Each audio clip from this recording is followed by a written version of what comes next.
Swastiastu, Namo Buddhaya, salam kebajikan. Assalamualaikum warahmatullahi wabarakatuh. Semoga semua makhluk berbahagia. Sarwa Prani Hitam Kala.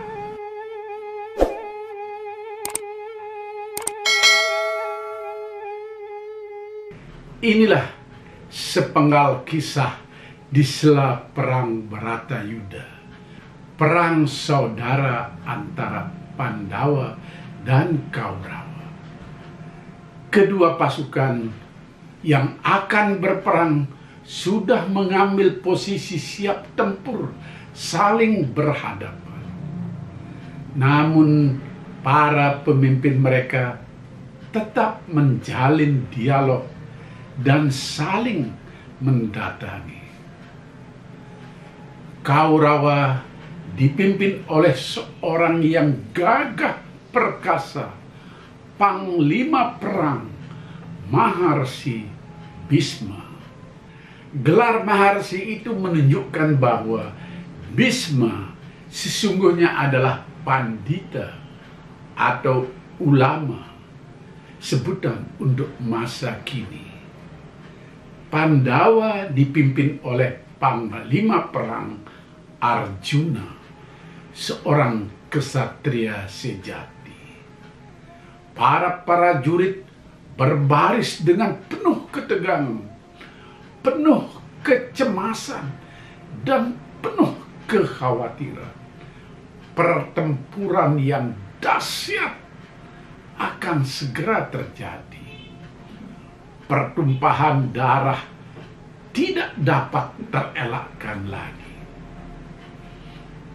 Di atas kereta perang yang ditumpangi Arjuna, ada Sri Krishna yang tugasnya memberi bimbingan moral dan mental kepada para Pandawa. Sri Krishna tersenyum penuh arti, memberi isyarat kepada para Pandawa. Sebagai tokoh yang dianggap netral, senyum Krishna segera ditangkap maknanya oleh para Pandawa. Adalah Yudhistira, putra sulung dari Pandawa, lalu turun dari kereta kudanya. Adik-adiknya mengikuti. Mereka berjalan menunduk tanpa alas kaki menuju kereta Maharsi Bhisma. Saudara tertua Kaurawa, Duryodhana, tertawa terbahak-bahak melihat adegan itu. Kepada adik-adiknya, Duryodhana melontarkan kata-kata ejekan untuk Pandawa.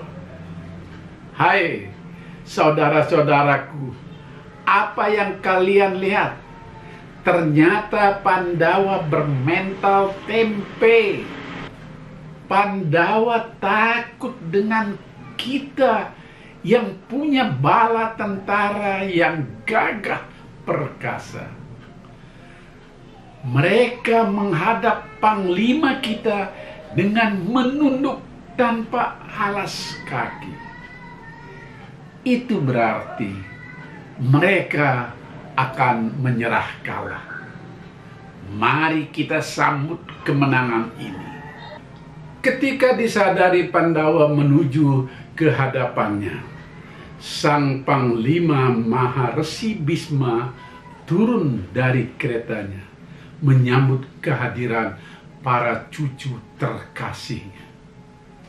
Yudhistira bersujud dan berkata kepada Bhisma, "Kakekku yang amat kami sayangi, yang amat kami hormati, izinkan cucu-cucu menghadap sebelum peperangan yang menyakitkan ini dimulai." Cucu-cucu menyadari terlahir tanpa kasih sayang dari seorang ayah. Dan kakeklah yang mengasuh kami sejak kecil, yang membimbing kami, yang membina kami, sehingga kami bisa seperti sekarang ini. Oleh karena itu, kami menyadari sepenuhnya bahwa tidak pada tempatnya kami harus berhadapan melawan kakek yang hanya demi materi. Namun ada karma yang menghendaki lain. Kita tidak bisa mengelak dari takdir.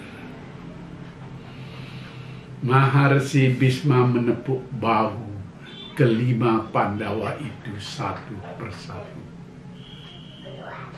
Maharsi lalu bersabda, "Cucu-cucuku para Pandawa, kakek pun sependapat dengan kalian. Kalian adalah cucu-cucuku yang amat kakek sayangi dalam keadaan apapun, termasuk seperti sekarang ini. Kakek tidak pernah dan tidak akan pernah mengurangi kasih sayang kakek sedikit pun kepada kalian. Perang ini bukan hanya sekadar materi. Bangkitlah kalian kesatria sebagai pengemban dharma, penegak kebenaran. Yakinlah, kebenaran pasti akan menang." Usai menghadap Maharsi Bhisma, para Pandawa undur diri dan selanjutnya menuju kereta Guru Drona. Guru Drona yang juga di pihak Kaurawa langsung turun dari kereta menyambut kehadiran para Pandawa. Sembari sujud, Yudhistira berkata, "Guru yang kami hormati, engkau telah berkenan memberikan pengetahuan dan kemampuan, sehingga kami mampu berada di medan laga ini. Kami mengharap, mohon petunjuk apa yang mesti kami lakukan sebagai murid." Drona pun menjawab, "Pandawa yang berbudi pekerti luhur, memang guru ada di pihak Kaurawa. Namun hati kecil guru yang paling dalam berkata bahwa kalian adalah kesatria-kesatria yang guru sayangi melebihi siapapun. Bangkitlah kalian, kebenaran pasti akan menang. Mari kita laksanakan kewajiban kita masing-masing sebagai seorang kesatria dengan sebaik-baiknya. Doa dan restu guru menyertai kalian." Para Pandawa kembali kepada posisinya di tengah pasukannya yang siap tempur. Tidak lama kemudian, trompet sangkakala dibunyikan. Diikuti genderang mulai ditabuh bertalu-talu yang menandai perang kaum Barata yang siap berlaga di padang Kurusetra. Bala tentara kedua pihak mulai maju merangsek saling menyerang. Tidak bisa dibayangkan berapa jumlah korban jiwa yang berjatuhan dari kedua belah pihak, baik pihak Kaurawa maupun pihak Pandawa. Korban semakin hari semakin bertambah, yang mayatnya tidak terurus bergelimpangan di tengah medan perang Kurukshetra. Sahabat yang baik, epos Mahabharata adalah sesuluh kehidupan yang di dalam kitab-kitab Hindu disebut itihasa. Artinya, kisah kepahlawanan yang perlu dicerna untuk diambil intisarinya. Mana yang baik dijadikan teladan dan mana yang buruk untuk dibuang. Perang dimanapun selalu menjadikan rakyat sebagai korbannya. Sekarang di dunia modern, ribuan tahun setelah Mahabharata, Ukraina berperang melawan Rusia.